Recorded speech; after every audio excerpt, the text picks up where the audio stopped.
모건 스탠리에서 현대차의 목표 주가를 대폭 상향했습니다. 오늘 장중에 일부 자동차 업종의 차익 실현 매물은 나올지라도 현대차, 현대모비스, 기아 모두 52주 신고가를 경신한 모습 장중 보여줬었죠. 고점을 딱 치고 일정 부분 매물이 나오고 있는 상황이긴 하지만 그래도 조금 더 갈 수 있을까라는 기대감을 갖게 하는 거 일단 이러한 지표들에 있지 않나라는 생각을 하면서 모건 스탠리는 현대차의 목표 주가를 35만 원에서 기존 그리고 43만 원으로 올려 잡았습니다. 미국 관세 불확실성이 어느 정도 해소됐다라는 부분과 하이브리드 경쟁력, 현대차 그룹에 있어서는 하이브리드 굉장히 로봇 모멘텀 확실히 붙기 전에도 이런 부분이 좀 어느 정도 기반을 잡아줬었습니다. 수익성 구조가 안정화되고 있고 그리고 이 얘기는 보스턴 다이내믹스 얘기는 모건 스탠리에서 한 얘기는 아니고요. 지금 오늘 현대 글로비스가 주가가 장중에 21% 뛰고 그러한 흐름들을 좀 묻어서 함께 좀 설명해 드리는데 어느 기사가 좀 하나 떴습니다. 현대차 부사장이 이 보스턴 다이내믹스의 IPO 적절한 시점에 진행을 할 것이다라는 의중을 밝혔는데 보스턴 다이내믹스 IPO가 된다면 실질적인 영향을 정의선 회장이나 현대 글로비스가 받아갈 수 있다라는 가능성이 좀 부각이 됐거든요. 이러한 흐름들을 한번 좋은 자료가 나오면 여러분께 다시 한번 좀 소개를 해드리겠습니다. 그러면서 오늘 현대 글로비스가 장중 21% 넘는 급등세를 보였다가 매물 출회 일부분 상승폭을 줄이는 흐름들이 있는데 그러한 흐름들 때문에 오늘 주가가 움직였다라고 보시면 될 것 같습니다. 기아는 14만 5천 원에서 16만 5천 원으로 올려 잡았습니다. 조금 이렇게 좀 지저분한 것을 피하기 위해서 이렇게 좀 소수점 이렇게 찍었습니다. 일단 기아 같은 경우에는 역시나 HEV, 하이브리드 라인업 경쟁력 그리고 미국 시장에서 점유율을 확대하고자 하는 이런 부분을 긍정적으로 봤고요. 현대모비스도 오늘 52주 신고가를 기록했는데 50만 원 선으로 목표 주가를 모건 스탠리에서 올렸더라고요. 안정적인 기반, 그 AS 부분에서도 성장세가 있다라고 얘기를 했습니다. HL만도는 영업이익 성장을 긍정적으로 봤는데 목표 주가 올렸습니다. 6만 5천 원으로. 그런데 투자 의견은 중립으로 유지했다라는 점 말씀드리고요. 한국타이어가 한 10,000원 정도 목표 주가가 올랐는데 원재료 비용 하락과 환율 수혜를 받는다라고 모건 스탠리는 판단하더라고요. 그리고 이거는 한원 시스템은 오히려 목표 주가를 좀 낮춘 흐름들이 있었습니다. 그리고 비중 축소를 유지한다라고 모건 스탠리에서는 얘기했는데 2,500원으로 낮췄습니다. 구조조정 비용이 있고 그렇기 때문에 앞으로 실적 변동에 대한 리스크는 가져가는 것으로 파악을 했더라고요. S&T 모티브 매수 유지하면서 목표 주가는 내렸습니다. 4만 3천 원에서 4만 1천 원으로 내려잡았는데 일단 자동차 부품 같은 경우에는 성장 궤도 복귀가 가능하다라고 언급했으니까 이 목표 주가 단의 흐름들 잘 판단해 보시면 될 것 같습니다. 알테오젠 지난주 후반에 괜찮게 올랐습니다. 한 2% 그리고 추가적으로 한 6% 올랐나요? 그런데 오늘 좀 떨어지죠. UBS에서 알테오젠을 정말 반토막을 내놨습니다. 현재 주가는 49만 원에서 한 50만 원 선을 보이는데 목표 주가를 현재 주가의 절반 수준으로 27만 원으로 싹둑 잘라버렸거든요. 그러면서 매도를 유지한다라고 얘기했는데 도대체 왜 그런 건지 보도록 하겠습니다.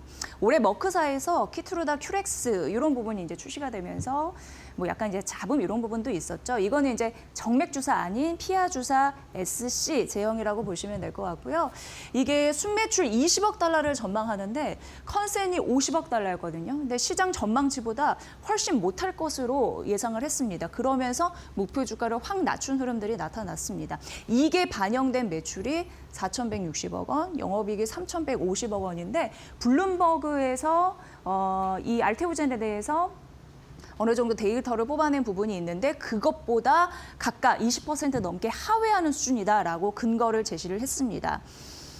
알테오젠 같은 경우에는 왜 기술 수출한 그런 제약사, 그런 빅테크 쪽에서, 빅파마 쪽에서 일단 잘 해낸다면 그에 따른 마일스톤과 로열티를 받잖아요. 그래서 월별로 들여다보는 게 중요한데 일단 UBS 같은 경우에는 키트루다 SC의 12월 도매 가격, 매출이 한 1,670만 달러라고 봤거든요.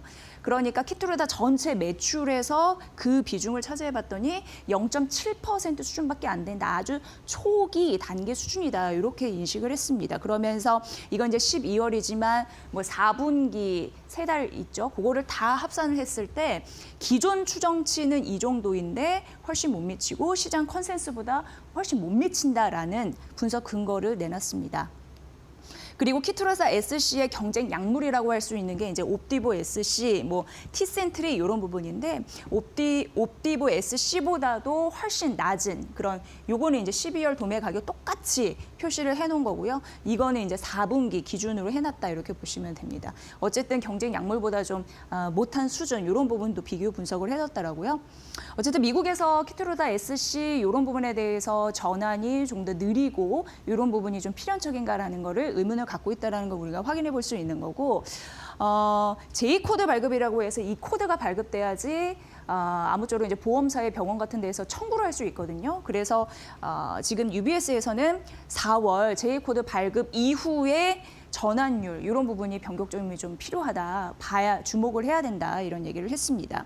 지금 경쟁 약물이 옵디보, 티센트리라고 말씀드렸는데 이 경쟁 약물을 봤을 때 출시된 1년 이후의 전환율이 한 자릿수 중반에 미쳤다고 하더라고요. 요거는 좀 참고해 보시면 될 것 같고 그러나 머크사 같은 경우에는 타사 대비해서 매출 의존도가 좀 높은 흐름들도 있어서 전환 전략 더 공격적으로 가져갈 가능성이 있다라고 합니다.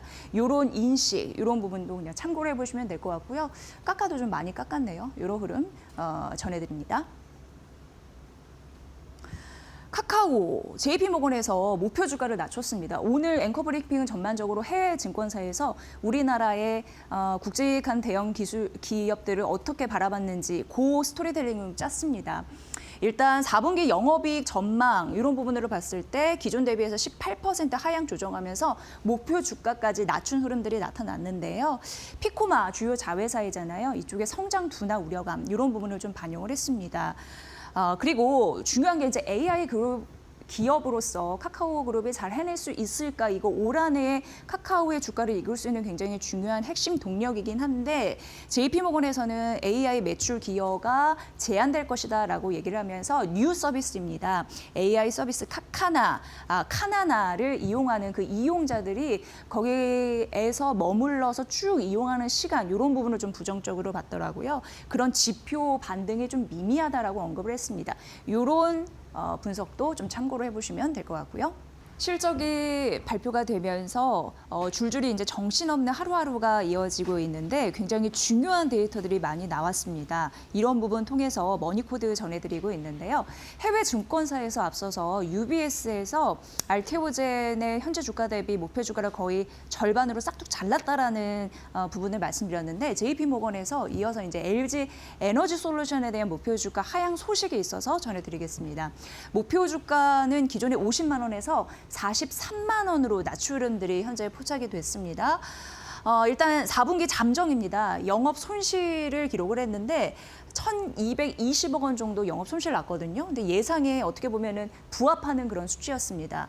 조금 더 뜯어보면은 작년 4분기 대비해서 봤을 때 영업 손실 작년 4분기는 2,255억 원이었는데 그보다는 많이 줄인 게 확인이 됩니다. 그런데 약간 아쉬운 거는 이제 전분기, 작년 3분기는 6천억 원 넘게 흑자를 보였었는데 이게 영업 손실로 지금 4분기는 잠정이긴 하지만 나왔기 때문에 전년 대비해서는 적자 폭을 줄였지만 지난 분기, 3분기 대비해서는 적자 전환됐다. 이 포인트입니다.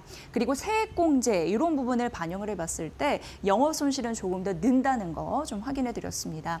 IRA 보조금 수혜액 이런 부분이 전분기 대비해서 9% 정도 깎였는데 그럼에도 불구하고 ESS 쪽 매출단에서 좀 붙어주는 힘이 있었습니다. 왜냐하면 이쪽이 2배 이상 성장을 했거든요. 그래서 전기차 부진을 일부 상쇄했다라고 하면서 JP모건에서는 LG엔솔 목표 주가는 깎았지만 비중 확대는 유지한다라고 했던 게 바로 여기에 있지 않나라고 생각을 하고요. 현재 주가가 고점 대비해서 약 30% 떨어졌거든요. 그래서 지금 진입할 수 있을 때 매력은 조금 더 있다라고 얘기를 하고 있습니다. 잠정 실적이 낮다라고 얘기했고 보다 이제 29일 같은 경우에 이제 얼마 남지 않았는데 4분기 실적 컨퍼런스 콜이 열립니다. 여기에서 어떤 얘기가 나오는지 중요할 것이다라고 JP모건에서는 얘기를 하고 있습니다. 예를 들어서 북미 주요 OEM 고객사와 전기차 계약 이런 부분이 잘 언급이 됐는지 재협상이 됐는지 그래서 수익성 방어 얼마나 할 수 있을지 이 부분에서의 모멘텀 중요하다고 하니까 잘 참고해 보시길 바라겠습니다. 지금 전반적으로 2차 전지 갖고 계신 분들은 좀 불안함이 있으실 텐데 그래도 약간 호재성 재료를 갖고 왔습니다. 글로벌 배터리 시장 조사업체라는 S&E 리서치가 있는데 거기에서 이제 한 얘기입니다. 이게 굉장히 중요할 것 같아서 그냥 그 해석을 해서 써놨습니다. 한번 읽어보면 소프트웨어 경쟁력을 기반으로 한 자율주행 기술이 만약에 활용도가 커진다면은 전기차의 가치가 새로운 이동 서비스 플랫폼으로 높아질 수 있다라고 얘기를 했습니다. 그리고 이 가격 경쟁력을 갖춘 대중형 전기차가 이게 된다면 전기차 시장은 새로운 성장 동력을 갖게 될 것이다라고 얘기했습니다. 그러니까 전기차 캐즘 이런 부분 때문에 굴곡이 좀 심했습니다. ESS 모멘텀 잠깐 붙으면서 반짝이기도 했지만 아까 말씀드렸다시피 LG 에너지 솔루션도 고점 대비해서 거의 30% 빠졌잖아요. 그런 와중에 전기차가 새로운 동력으로 자율주행을 얻었다는 겁니다. 자율주행 이런 부분이 더 잘 되면 전기차 수요를 이끌 수 있는 상승 사이클을 가져다 줄 수 있는 굉장히 중요한 의미를 S&E 리서치에서 언급을 했는데 이 부분 잘 보시면 될 것 같고요. 한 가지 호재성 기사 데이터를 기반으로 하나 나온 걸 보면은 지금 그동안 불안했던 거는 바로 이거였습니다. 전기차 수요에 막강한 시장을 갖고 있는 게 미국과 유럽이었는데 각각 안 좋은 소식들이 있었거든요. 미국은 여러분 아시다시피 전기차 보조금을 폐지하는 거, 그리고 유럽 같은 경우에는 2035년까지 내연기관차 이런 부분을 많이 좀 없앨 거라고 생각했는데 판매 금지, 그걸 규제를 완화해버리겠다라는 그런 기조, 이런 부분. 그리고 전기차 안 돼도 하이브리드 이런 부분으로 생산이 좀 많이 될 것인가? 이런 우려감이 있었었는데 그래도 글로벌 전기차 시장이 매년 상승 곡선을 그리고 있다라는 게 데이터로 좀 나왔습니다.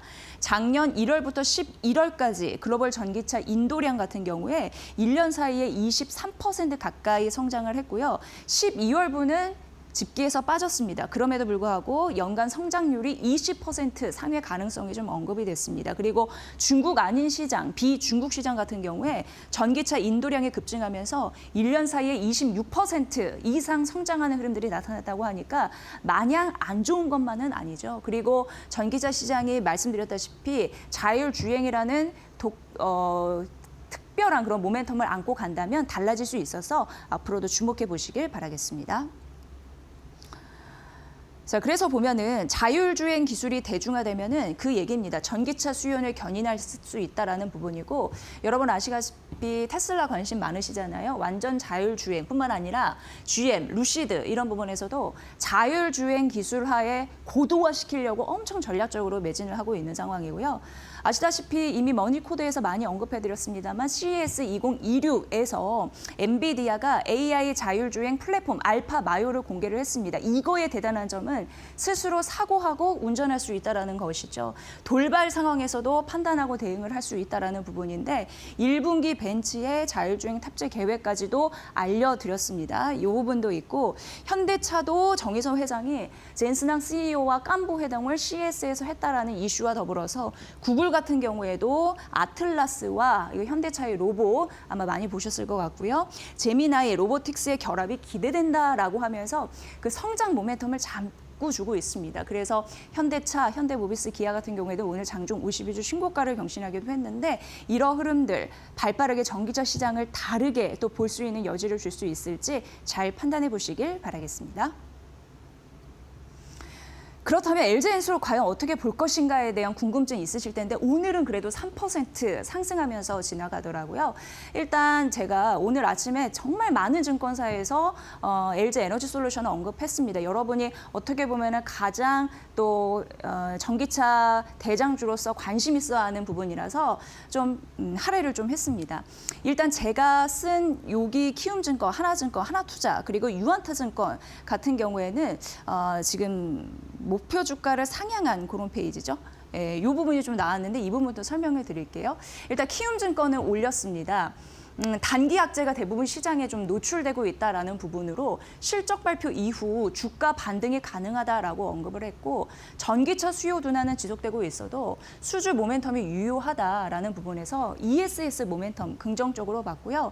하나증권에서는 55만 9천 원을 좀 유지를 했습니다. 현 주가에서 약 40% 상승 여력이 있다라고 하면서 지금 매수할 수 있는 범위에 진입했다라는 거고 하나투자증권은 50만 원을 유지했는데 작년 4분기 영업 적자 이런 부분이 좀 났죠. 근데 낮아진 기대치 얼추 부합을 했다라고 하면서 1분기 같은 경우에는 영업 적자 예상이 된다. 컨센서스 대폭 하회할 것이다 라고 봤는데 그래도 ESS 부분에서 흑자 전환 가능성이 있어서 전사 수익성을 소폭 개선할 것이다 라는 긍정적인 멘트를 써놨습니다. 그리고 유한타증권은 53만 1천 원으로 유지했는데 올해 수주 경쟁이 격화되면서 마진 압박, 정점에 도달할 가능성이 있다라고 언급을 했거든요. 그런데 이제 악재성 공시 이런 부분 계약 해지 이런 이슈가 좀 있었죠. 공지가 마무리되면서 ES 중심으로 빠른 산업 전환 그런 이슈 얘기하면서 신규 수주 가능성에 대해서 언급을 했습니다.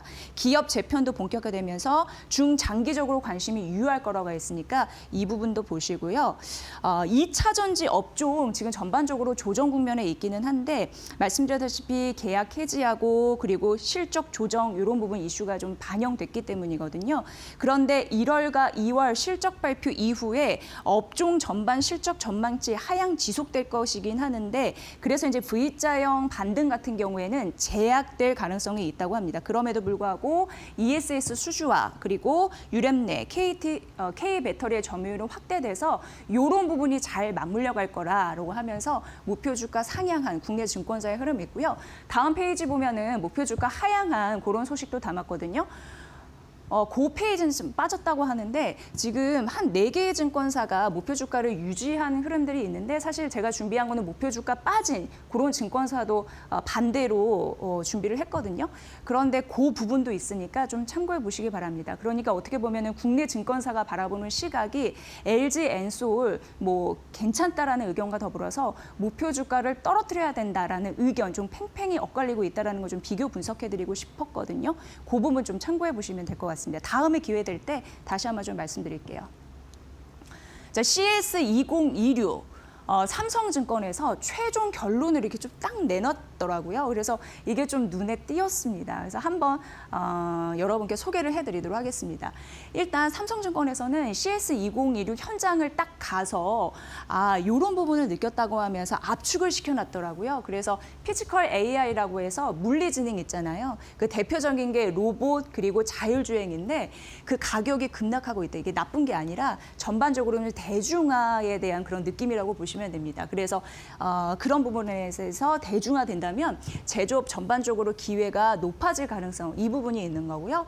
지금 피지컬 AI 같은 경우에는 중국 시장이 우위를 차지하고 있다고 해요. 그래서 중국과 만약 이제 피지컬 AI 싸움에서 이기고자 하는 국가는 당연히 중국과 연합을 해야 된다. 중국과 연합하지 않으면 쉽지 않을 걸 이걸 좀 느꼈다고 합니다. 휴머노이드 캐즘 이런 부분이 우려가 있었나 봐요. 그런데 그거는 아니다라고 언급을 했습니다. 그러면서 AI 같은 경우에는 매크로 쪽, 실업 금리 이런 부분에 영향을 미칠 것이다라고 얘기를 했고요. 결국 모든 테마가 AI에 수렴된다라고 얘기를 했습니다. 그러면서 우주, 양자, 원전 이런 부분을 언급을 했습니다. 그래서 결론을 얘기하면 AI는 잠시 흔들릴 수는 있어도 결코 무너지지는 않는다라고 언급을 했거든요. 매우 중요하니까 이 부분 참고해 보시면 될 것 같습니다.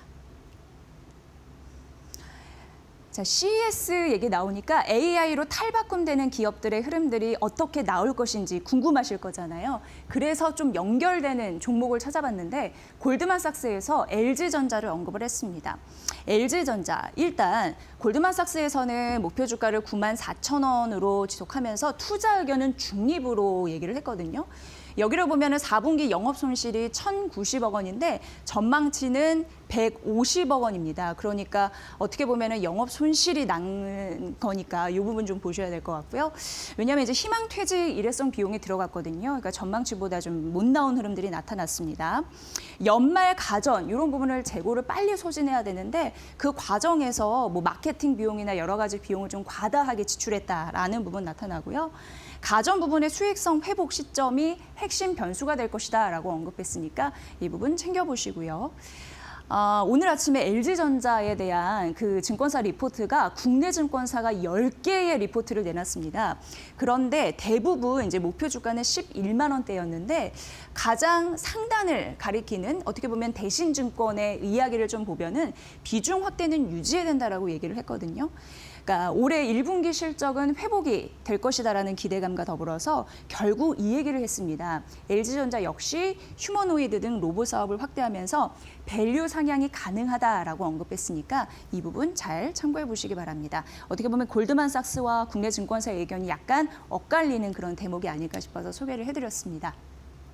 자, CS2016 지나고 이제 시장의 관심은 JP모건 헬스케어로 옮겨지고 있고요. 이번 주 굉장히 중요합니다. 현지 시각 12일부터 15일까지 진행되는 흐름들 나타나고 이게 연초에 진행되는 어떻게 보면 제약 바이오 기업의 최대 컨퍼런스라고 할 수 있는데 기업 발표가 진행이 되고 또 1대1 기업들이 서로 미팅을 하면서 라이선스 아웃 뭐 기술 이전이나 M&A를 본격적으로 반영하는 그런 흐름들이 나타나는 그런 컨퍼런스 장이라고 보시면 되는데 무엇보다 글로벌 제약사들의 전략 그리고 R&D의 우선순위가 뭔지를 가늠할 수 있어서 굉장히 중요하다고 합니다. 그리고 이것은 진행이 되면서 거의 말미로 가면서 중요한 단서들이 많이 포착이 된다고 하니까 잘 참고해 보셔야 될 것 같고요. 결국 이번 JP모건 헬스케어의 중점적인 부분은 빅파마들이 중장기적으로 신약 개발을 잘 할 수 있을까 이 여부를 보셔야 된다라는 부분인데 질환 영역과 모달리티 이 부분을 보셔야 됩니다. 질환 영역 같은 경우 여러분 잘 아시다시피 암, 대사질환, 비만, 당뇨, 신경계, 뭐 치매 그리고 면역 희귀 질환 이런 부분이 있을 것 같고요. 그리고 모달리티는 신약을 어떻게 개발하는지 그 방법과 과정을 얘기를 하는 거거든요. 항체 저분자, RNA, 뭐 ADC, 이중 항체, 뭐 접합제나 뭐 이중 그리고 RNA 이런 부분, 유전자 세포 이런 부분으로 어떻게 적응증을 확대해내야 되는지 또 기술 수출 이전이 어떻게 될 것인지 굉장히 중요한 모멘텀이 되겠습니다. 그래서 우리 국내 제약바이오 기업들 같은 경우에도 파트너사 맺었잖아요. 거기에서 개발 로드맵을 확장시키고 적응증을 확장시키고 임상 가속이 될 것이다라는 언급이 된다면 우리나라의 원 개발사의 재평가 가능성이 있다라는 부분 잘 보시고요. 이번에 눈에 띄는 그런 종목들, 기업들 나올 텐데 삼성바이오로직스, 셀트리온, D&D 파마텍, 알테오젠 이런 쪽에서 사업 전략을 구체화할 가능성이 있어서 지금 시선이 이쪽으로 쏠리고 있습니다. 다음 페이지 보면요. 제가 말씀드렸다시피 이거는 행사 자체도 중요한데 행사 이후가 더 중요하다라고 얘기를 하잖아요. 왜냐하면 기술 이전 사이클이 본격화됩니다. 그래서 저희 마켓나우 2부에서 15일 날 JP모건 헬스케어에 대한 전문가 모셔서 전반적으로 어떻게 제약바이오 투자 전략을 세워야 되는지 그 부분도 특집으로 좀 언급을 해드릴 거고요. 작년에 여러 가지 뭐 논의가 좀 지연돼서 아쉬운 부분이 있었습니다만 그런 부분이 재개될 수 있는지 그 가능성도 함께 엿보도록 하겠습니다. 그래서 대신증권에서 정리를 잘 해놨더라고요. 12일, 13일, 그리고 14일, 15일 국내 관련 기업들 쭉 써놨고요. 관전 포인트는 뭔지 언급을 해놓은 자료이니까 이 부분 참고해 보시면 될 것 같습니다. 단기 셀온에 대한 우려는 있습니다만 그래도 글로벌 트렌드 여러 가지 부분을 잘 부합한 우량 기업을 선별하는 옥석거리가 굉장히 중요하다고 하니까 관심 있게 지켜보시고 포인트 나오면 또 머니코드에서 설명해 드리도록 하겠습니다. 자, JP모건에서 제약바이오주 구조적인 성장주라고 하면서 어떻게 매수 포인트를 잡을 것인지 그 힌트를 좀 줬습니다. 그래서 보면은 비중 확대와 뒷페이지에 비중 축소 이렇게 나눠서 설명을 해드릴 건데 일단 삼성바이오로직스 260만 원 목표 주가를 얘기를 했거든요. 근데 4공장이 작년 3분기에 완전히 가동이 되면서 분기 실적 성장이 지속될 것이다라는 전망 나오고 있고요. 뭐 신규 모멘텀이나 그리고 6공장 착공 발표에 대한 모멘텀도 있어서 보시고요. APR도 34만 원입니다. 워낙 잘하고 있습니다. 글로벌 시장에서. 그리고 온라인 경쟁력을 기반으로 해서 오프라인 쪽에서 그 침투하면서 매출 성장에 견인할 수 있다라는 부분 보시고요. 여전히 글로벌 미용기기나 화장품 산업 기업 대비해서 할증이 돼 있는데 20%돼 있다고 합니다. 클래시스 7만 5천 원 제시했는데 글로벌 확장 지속하고 있고요. 그리고 장비 설치가 늘면 여러 가지 소모품 이런 부분도 더 쓴다고 하는데 이게 마진을 더 끌어올리는 구조라고 합니다. 마지막으로 HK이노에는 7만 원 목표 주가 얘기를 했는데 여러분 아시다시피 역시나 K캡 국내 침투가 가속되고 있고 만성질환 중심의 전문 의약품 포트폴리오를 보유하고 있는 괜찮은 기업이다라고 언급을 했습니다. 반대로 셀트리온과 유한양행은 탑픽을 제외하고 비선호주다라고 얘기를 했거든요. 그래서 보시면 이거는 이제 비중 축소입니다. 셀트리온 15만 원, 유한양행 8만 5천 원 얘기했으니까 요즘 엇갈리는 흐름들 잘 보시면 될 것 같고요. 마지막으로 JP모건에서는 KB금융 또 목표 주가는 이거는 또 올렸습니다. 목표 주가 16만 원을 올렸는데 4분기 컨센서스는 실적 말씀드리는 건데요. 하회할 가능성은 있어도 올해 이익 성장률은 7% 정도 성장할 가능성이 있다라고 언급을 했습니다. 주주 환원 정책 강화되면서 개인 투자자들의 자금이 유입되고 주가 상승의 모멘텀 받쳐줄 수 있다라고 언급했으니까 해외 증권사에서 국내 기업들 목표 주가 떨어뜨리고 올린 이유에 대해서 한번 곰곰이 또 따져보시길 바라겠습니다.